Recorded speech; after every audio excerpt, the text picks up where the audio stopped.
男人用小刀划开海豹的肚皮，接着将冻伤的脚缓缓伸进海豹的体内，再用铁盒子将海豹的脂肪烧开，并将这些烧开的脂肪涂满绷带，最后再将绷带缠到脚上治疗冻伤。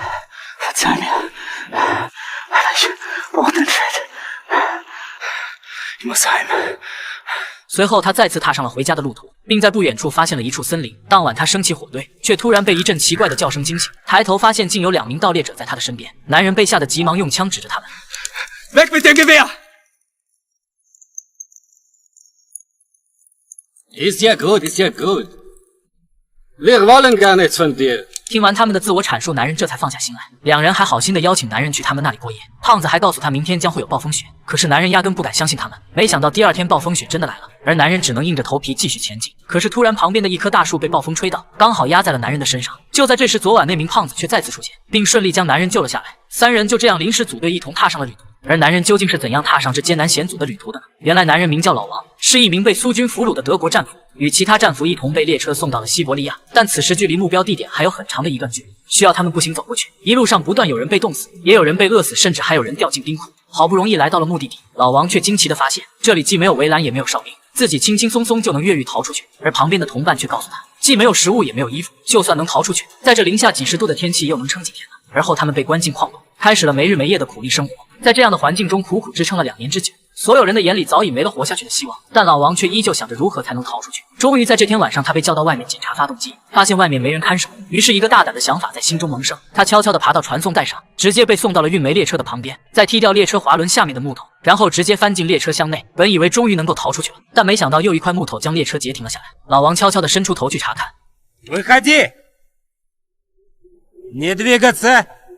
最终这场越狱以失败告终，老王也被关进地牢整整5天5夜，而狱友们也全都被他连累，好几天都没有饭吃。为了发泄心中的怒火，他们合力将老王暴打了一顿。同时他也是因祸得福，认识了一名善良的医生。在了解到老王2年来所有的想法之后，医生也是决定帮他一把。当晚老王被医生带进了自己的房间，他给老王准备了防寒的衣物、1把手枪和12发子弹，还有重达2公斤的食物。而医生究竟为何要这样帮他呢？原来医生其实也是一名俘虏，这些物资其实都是给自己准备的，但不幸他被查出了癌症晚期，命不久矣。临走前，医生在屋内默默地看着他。老王心里也明白，这一走对他们而言就是永别。他趁着暴风雪的夜晚悄悄离开了集中营，然后便发生了开头的事情。他们一路西行，转眼就到了春天。此时的河水已经解冻，他们决定乘坐木筏加快赶路进度。然而没过多久，他们就遇上了急流，胖子不慎跌入水中。男人想要停下来救他，但瘦子却不愿意冒这个风险。而此时的胖子已经被河水卷走，然后一头撞到石头上昏厥了过去。男人再也受不了，便直接跳了下去。没想到瘦子却抛弃了他们，独自划船逃走。男人拼尽全力帮胖子调整好姿势，然后顺着湍急的河流向下游走去。最终他们被冲到了河边缓流的位置，成功上岸。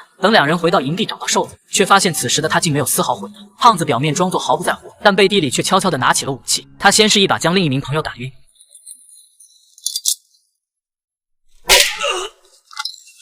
瘦子就这样被送去领了盒饭。等男人醒来出门查看，却发现瘦子的尸体此时就躺在门外。他想要出手让瘦子入土为安，但胖子却这样说 Wir lassen ihn da. Die Wölfe werden das schon erledigen.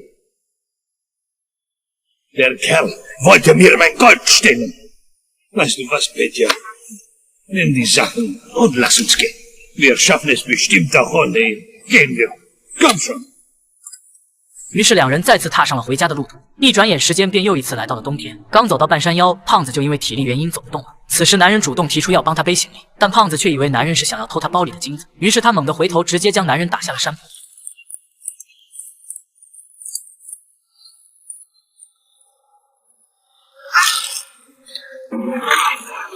当男人再次醒过来时，却发现不远处有狼群正在朝他扑来。老王急忙爬到旁边的小树之上，但狼群却不停地在附近撕咬他的鞋子。最终这棵小树不堪重负，带着男人倒下。但这时也突然传来了几声枪响。老王再次睁开眼睛，发现刚才的狼群已经被消灭殆尽。原来是附近的原住居民救下了他。回到部落之后，老王已经昏迷不醒。一名老婆婆对着老王念念有词，看样子是在试图唤醒他，但老王却依旧没有醒来的迹象。等到晚些时，一名长相俊俏的女孩来到他的身边，然后拿起水瓢喝了一口热水，并与老王嘴对嘴，将水喂给了他。这一次老王也终于醒了过来。后来老王便在这个部落住了下来，这里不仅饿不着也冻不住，而且还有美女佳人相伴，日子过得是相当滋润。但不久后，部落里传来一个不好的消息，是附近的军队正在搜查男人的下落。为了不给这个部落带来不必要的麻烦，于是老王打算离开这里。离开时，女孩将自己的爱犬送给了他。就这样，一人一犬再次踏上回家的旅途。又经过了2年的奔波生涯，老王再次意外闯进了一个伐木场。这里的老板询问起他的身份，老王则谎称自己不小心在山里迷了路，但心虚的眼神已经将一切告诉了老板。这时老板心里也明白，眼前男人就是那个被悬赏的逃犯，但是老板并没有轻举妄动，表面是好心的将男人放走，